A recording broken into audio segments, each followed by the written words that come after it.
अब क्या, grammar and writing, ये सैम्पल पेपर सेकंड है। इसमें ग्रामर का पोर्शन है, उसके बाद देखेंगे राइटिंग का पोर्शन। राइटिंग के पोर्शन में क्या आएगा, जिसके अंदर हम लोग क्या लिखते हैं, लेटर वगैरह लिखते हैं। ग्रामर में फिलअप करना, जैसे पहला पॉइंट दे रखा है, तलम at an altitude of about 550 feet. समझ में नहीं आ रहा क्या कह रहा है, ये किसी पहाड़ का नाम है। एल्टीट्यूड मतलब ऊंचाई होता है, कि वो 550 फीट की ऊंचाई पर है। तो इन चारों ऑप्शन में से कौन सा ऑप्शन आएगा? अब सोचो क्या आना चाहिए, ए बी सी डी, कौन सा ऑप्शन आएगा? अब देखो, ये जो बात बता रखी है, ऐसी बात कि वो इतनी ऊंचाई पर है, ये पैसिव वॉइस में बताया जाता है। ठीक है, कि वो, तो पैसिव वॉइस में क्या लगेगा, इज लोकेटेड, कि तल्लम is at an, is located, तो क्या आएगा, इज लोकेटेड। अब देखो क्या होता है, देखने में तो लग रहा है प्रेजेंट इंडेफिनिट है, लेकिन प्रेजेंट, ये बात कहते हैं, ये सारी जो बातें कही जाती है किस में कहा जाता है, पैसिव में कहा जाता है। तो प्रेजेंट इंडेफिनिट का पैसिव क्या बनता है, इज लगता है, और वर्ब की थर्ड फॉर्म का इस्तेमाल किया जाता है, इसलिए इसमें इज लोकेटेड आएगा। अगला देखते हैं, अगला कोशिश करो क्या बनेगा। Calvin licked his sleep, where are we going, पहला, दूसरा, तीसरा, चौथा, इनमें से कौन सा लग रहा है?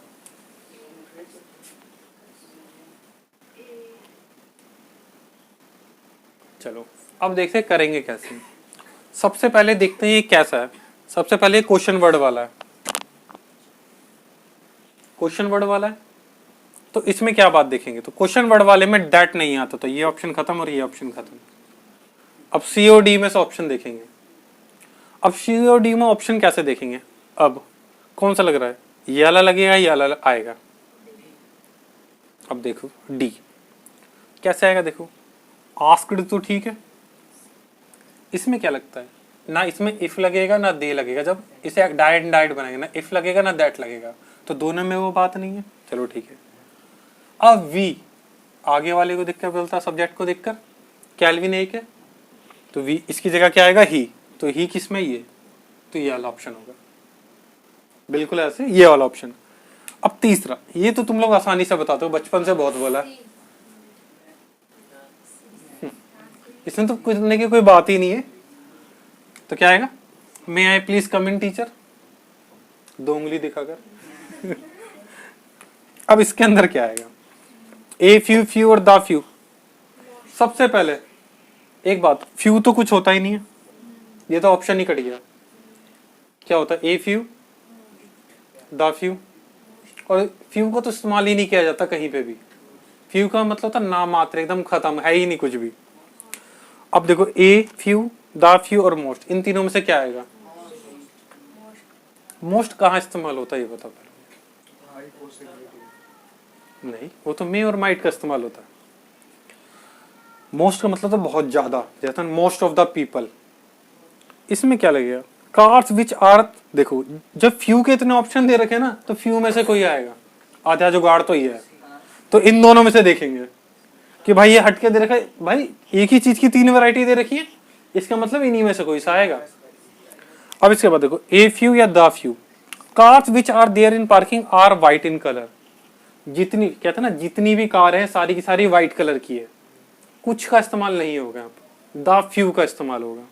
तो द फ्यू आएगा कि जितनी भी कारें हैं वो लगभग लगभग सारी की सारी सफेद है, इसलिए इसमें द फ्यू का प्रयोग होगा। ए फ्यू तो होता है मतलब थोड़ा बहुत बचा कुचा। हम किसकी के बारे में कैसे बताते हैं, जब वो बहुत ज्यादा हो तभी तो बताएंगे, यार वहां तो सारी सफेद सफेद गाड़ियां थी, जितनी भी थी लगातार सारी की सारी सफेद थी। छोटी मोटी के बारे में थोड़ा ना बोलेंगे कि एक भी सफेद नहीं थी। ठीक है, इसी वजह से।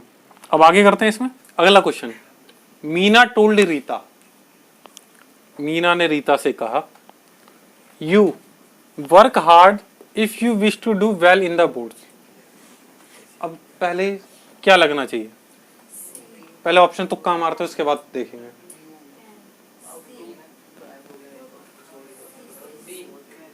अब देखो, मीना ने रीता से कहा, ठीक है, पहले हिंदी मतलब देखो, तुम्हें मेहनत करनी, यदि तुम चाहते हो बोर्ड्स में अच्छे नंबर लाना।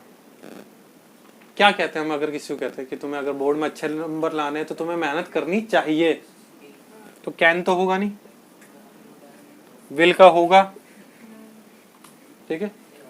अब उसके बाद वुड, वुड का मतलब चाहिए नहीं होता, शुड का मतलब चाहिए होता है, तो आउट टू लगेगा। आउट टू का मतलब होता है चाहिए, तो ये ऑप्शन होगा, ठीक है। सारे तुक्के मार के भी देखने होते हैं कि पहले देखो जब किसी ने संजी में ना तो ऑप्शन काटो, उसके बाद तुक्का मारना आसान हो जाता है, ठीक है।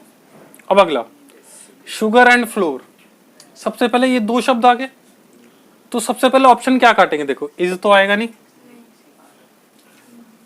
एम भी आएगा नहीं, वाज भी आएगा नहीं, अब बच्चा के पढ़ने की जरूरत ही नहीं, आर होगी।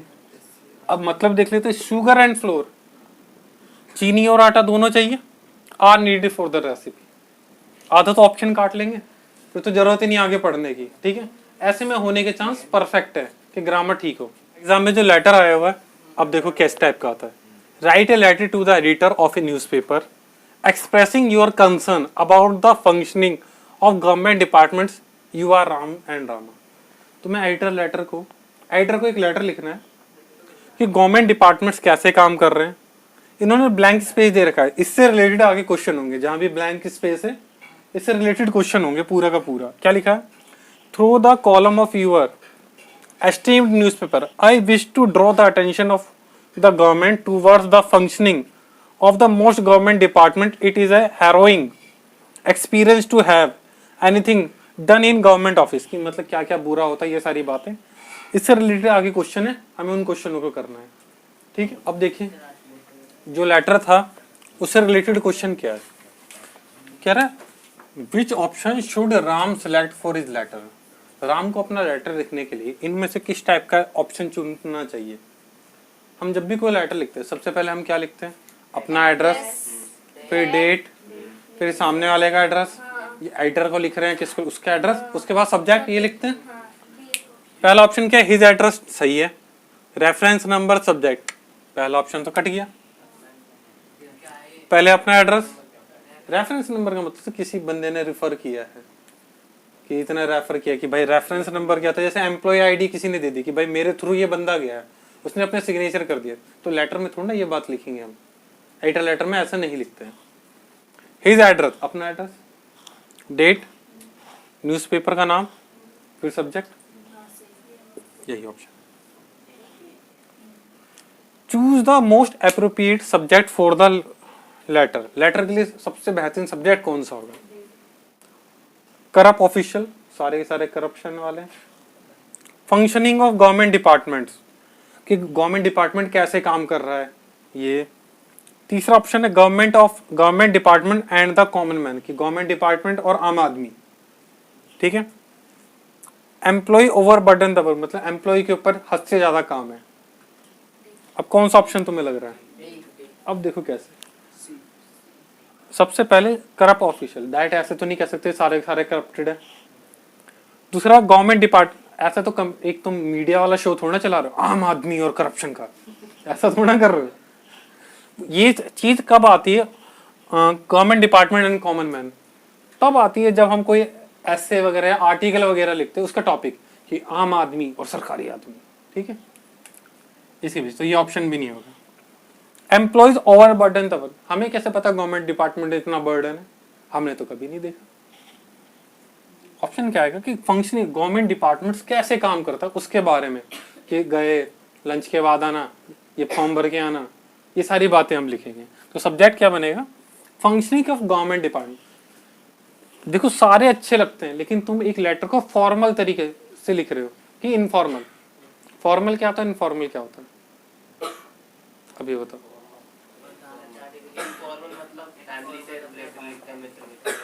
और बताओ, और कोई बताओ। एडिटर लेटर लिख लिया ऐसे।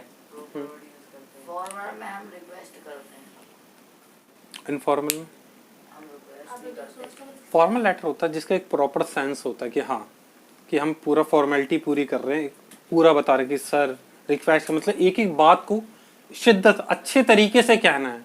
इनफॉर्मल में आता जो मन में आया वो कह दिया, और पापा कैसा है, बड़े दिन हो गए बातचीत नहीं हुई, मम्मी पीट तो नहीं रही बेलन से, ये हो गया इनफॉर्मल। हाँ, जिसमें हम कुछ भी कहते हैं, हम कहते हैं ना फॉर्मल ड्रेस में आओ, स्कूल की फॉर्मल ड्रेस मतलब एक प्रॉपर, और बाकी ड्रेस को क्या कहा जाता है, इनफॉर्मल कहा जाता है। उसी तरीके से याद रखो, फॉर्मल क्या होता है, एक सेंस होता है कि जिसमें सारी चीजें प्रॉपर, हर चीज, अगर किसी को गाली भी देना इज्जत है, सर आप बहुत कुत्ते लग रहे हो, ठीक है, इज्जत के साथ गालियां देनी है, वैसे तो तगड़ी तगड़ी गालियां, लेकिन इज्जत।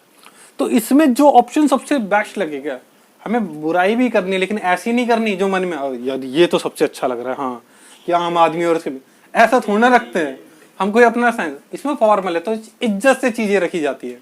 तो सबसे बेस्ट जो ऑप्शन होगा वो रखना है, अपने दिल के जज्बात नहीं रखने, ठीक है, वरना तो गालियां लिखेंगे हम लोग। Which point should Ram use to highlight the functioning of government department? Ram को गवर्नमेंट डिपार्टमेंट के काम के लिए क्या चीज हाईलाइट करनी, कौन सी मेन बातें हाईलाइट करनी चाहिए? कौन सा? टेंडेंसी टू शिर्क वर्क, मतलब काम टालने की आदत। शिफ्टिंग रिस्पॉन्सिबिलिटी, अपनी रिस्पॉन्सिबिलिटी को शिफ्ट करते रहना। रेड टैपिज्म, मतलब एक के बाद एक के बाद एक। करप्ट ऑफिशियल्स, कि सारे के सारे ऑफिसर्स करप्ट है, कि उनके बारे में बताना चाहिए। लैक ऑफ प्रमोशनल अपॉर्चुनिटी, उनके पास प्रमोशन की अपॉर्चुनिटी नहीं होती, कि उनके पास प्रमोशन नहीं होता, इस वजह से वो ढंग से काम नहीं करते। एम्प्लॉय ओवरबर्डन, उनके ऊपर काम के ऊपर ज्यादा बोझ है। पहला बैंक वाला, इसको सुनते पहले बैंक की याद है, इस वाले डेस्क पे जाओ, ये वाला फॉर्म भर के लाओ। तो tendency to shirk work, shift, ठीक है, ये वाला ऑप्शन है। क्या आएगा? Tendency to shirk work, shift responsibility and red tapism. Select the option which Ram could use as suggestion. इनमें से कौन सा ऑप्शन है जो राम सजेशन के रूप में दे सकता है कि भाई गलतियां तो सब निकाल देते हैं, कुछ सुधारने का भी तो काम करे।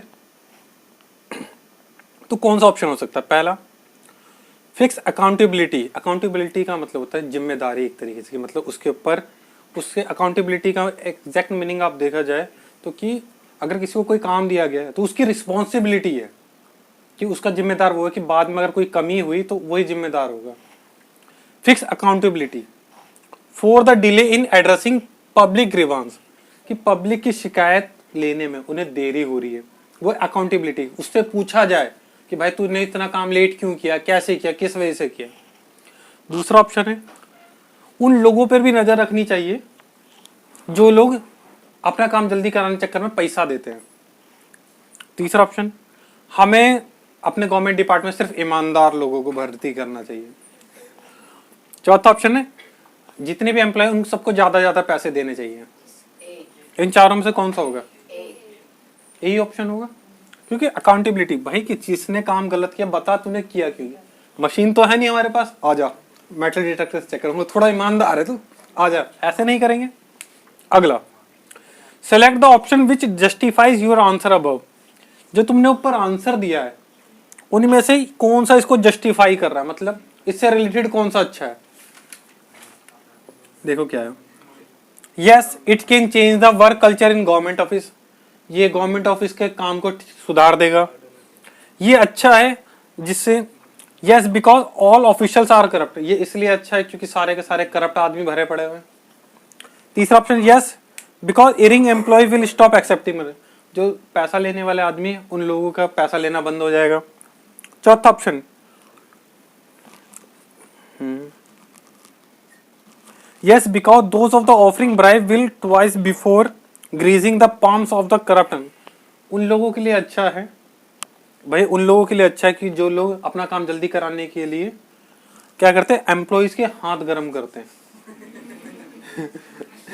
हाथ गर्म करते हैं, वही बात क्या है, ग्रीसिंग द पाम्स, हाथ गर्म करते हैं, हाथ कहते हैं ना थोड़ा गर्मी, सो का कट दे दे। तो इनमें से कौन सा ऑप्शन ठीक रहेगा?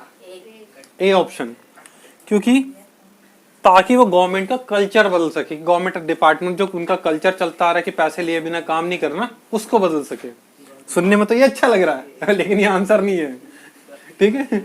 हाथ गर्म करे, माचिस की तिल्ली जला कर दे, तो ऐसा किसी फिल्म में भी सीन। आखिर इसका क्या कह रहा है, select the option that complete the following concluding sentence. ऐसा कौन सा ऑप्शन है जो इस लेटर को एकदम समाप्त कर दे, मतलब अच्छा लगेगा खत्म करने में। आई होप यू, मैं आशा करता हूं। अब कहां से उठाते हैं, will take action against the erring officer, कि आप एक्शन लेंगे। एरिंग का मतलब था पापी पापी ऑफिसर्स के ऊपर, जो भी पापी है उनके ऊपर एक्शन लेंगे, यही होना चाहिए ना। Will request the concern authority to take action, कि आप रिक्वेस्ट करोगे अथॉरिटीज को ताकि वो लोग एक्शन ले जिससे रिलेटेड है। तीसरा थोड़ा बड़ा सा बाद में पढ़ते हैं, चौथा पढ़ते हैं। I hope you will not disappoint me by not publishing my letter. आप मुझे दुखी नहीं करोगे ये लेटर पब्लिश ना करके, नाराज हो जाऊंगा मैं आपसे। अब ये पढ़ते हैं, विल पब्लिश माई लेटर, आप मेरा लेटर पब्लिश करोगे, सो दैट, जिससे the public as well as government employees, जिस कारण पब्लिक और गवर्नमेंट एम्प्लॉयज दोनों मोर कॉन्शियस, वो लोग अपनी जिम्मेदारी समझेंगे देश के प्रति। कौन सा ऑप्शन सही है? सी ऑप्शन है। पहला मजेदार था लेकिन आंसर इसका सी है। ठीक है, ठीक है, ये